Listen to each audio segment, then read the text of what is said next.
Assalamualaikum warahmatullahi wabarakatuh. Perkenalkan, nama saya Akhtar Hadiat Mustita dari Teknologi Rekayasa Otomasi Universitas Diponegoro Semarang dengan NIM 3 digit terakhir 019. Di sini saya angkatan 2024 dan di sini saya akan menjelaskan tentang penerapan variabel frekuensi drive VFD pada motor induksi AC 3 fase. Nah, dalam dunia industri modern, pengendalian kecepatan motor listrik menjadi salah satu faktor penting dalam efisiensi energi dan keandalan sistem otomasi. Motor induksi AC merupakan jenis motor yang paling banyak digunakan karena konstruksinya sederhana, tahan lama, dan efisien. Namun, motor ini memiliki kelemahan utama, yaitu kecepatannya bergantung langsung pada frekuensi sumber listrik. Dengan kemajuan teknologi elektronika daya, muncul variabel frekuensi drive VFD sebagai solusi utama untuk mengatur kecepatan motor. Melalui perubahan frekuensi listrik yang diberikan ke motor, VFD memungkinkan pengendalian kecepatan, torsi, serta arah putaran motor dengan akurasi tinggi dan efisien energi yang lebih baik. Nah, ini fungsi utamanya yaitu pengaturan kecepatan itu mengubah frekuensi tegangan AC yang dikirim ke motor sehingga kecepatan putaran rotor dapat dikontrol secara halus dan presisi. Terus efisiensi energi dengan menyesuaikan kecepatan sesuai kebutuhan beban. VFD dapat menghemat energi listrik hingga 30-50% dibanding sistem konvensional. Proteksi motor, VFD memberikan fitur soft start dan soft stop yang mencegah hentakan arus besar saat motor memulai atau berhenti sehingga memperpanjang umur komponen mekanis dan listrik. Kontrol arah dan presisi mengubah arah putaran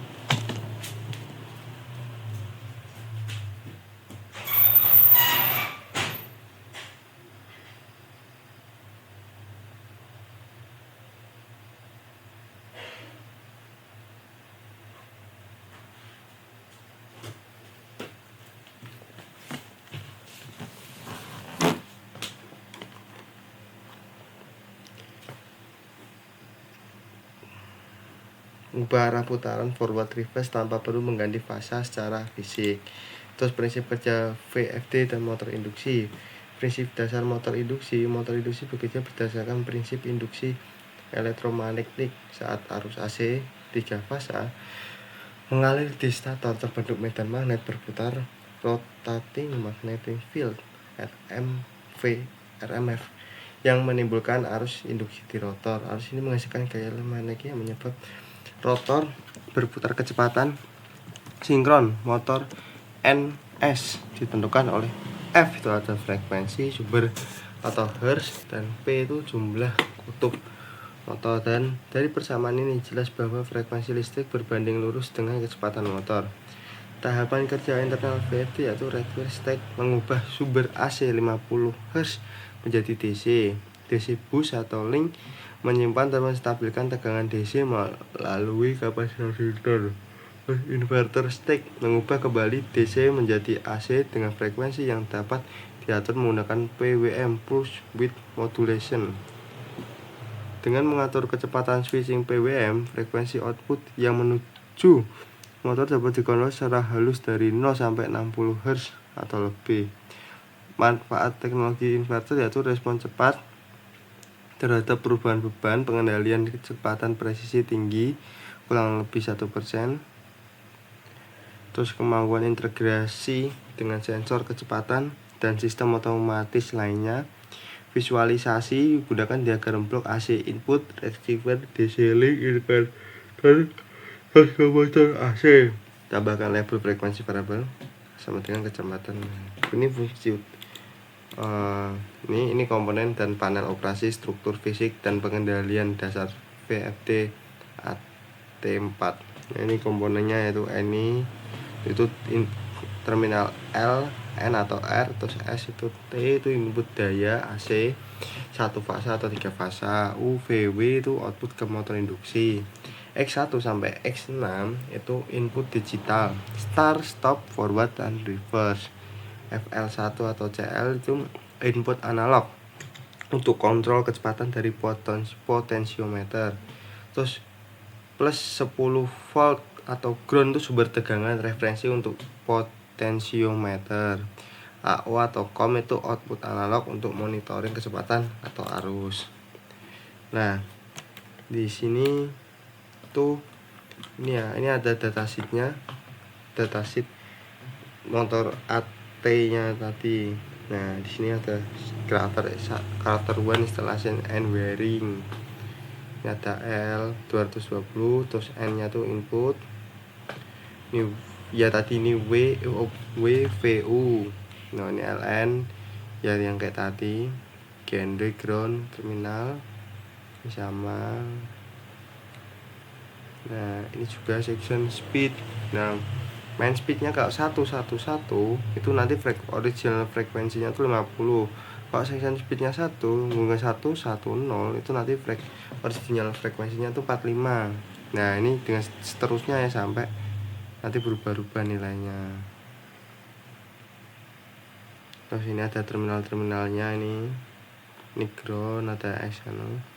Nah, di sini tuh ini tombol nanti buat ganti-ganti terus ngatur-ngatur di alatnya. Nah, ini kode-kode parameter ini itu nanti digantinya menggunakan yang ini. Nanti ini diganti, terus nanti ditekan, di enter, nanti itu kayak misalnya P00 itu maksimum voltage, nanti diputi. Nah, ini spesifikasi dari 0 sampai 220 atau 380, terus ini dari 0 sampai 400 gitu. Nanti disetting di antara itu. Tapi kalau di atas itu nanti biasanya nggak bisa. Ini kayak maksimalnya tuh 400 doang, terus ini 380. Nah, ini P10 tuh untuk panel keyboard, ini potential. Kalau di P10 habis itu ditekan 0 tuh nanti jadinya tuh menggunakan keyboard kayak manual tuh. Kalau ini menggunakan kayak putaran-putaran. Kalau potentiometer 1 ini sama. Ini pakai, kalau ini pakai sinyal dari luar gitu. Sama ini settingannya. Nah, ini juga setting. Ya, ini setting. Nah, ini ada itunya, ada tugasnya sini. Nah, ini kemarin ini ada datasheetnya. Datasheet yang buat tugasnya nih, akan percobaan ini. Nah, ini frekuensinya dari 10, 20, 30, 40 sampai 100. Ini dari 5, 10 ini. Nah, ini tuh hasilnya, ini udah ada hasilnya. Nah, ini hasilnya, ini frekuensi 10, RPM-nya tuh di 296,3 kecepatan RPM-nya. Nah, input itunya itu 0,3 ampere, tapi volt inputnya 220. Ini sama semua ya, karena pakai AC ya, AC dari PLN. Ini juga ini pas itunya 4 P34 ini P34 ini main racing velocity ini 42 ini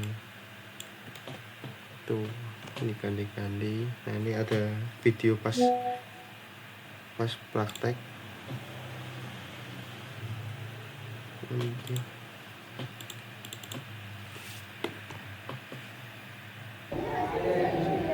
Itu pas prakteknya. Ini dari B-nya, parameternya ini. Nah, ini kita ganti 42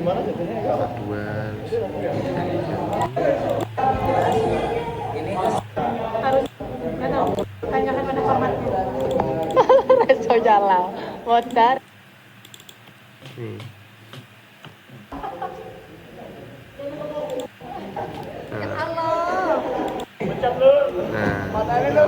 stop, ini RPM-nya ini naik stop, rasa kesuwen. Ini kan tadi di settingnya ke 75 sampai 75. Nah, sekian dari saya. Wassalamualaikum warahmatullahi wabarakatuh.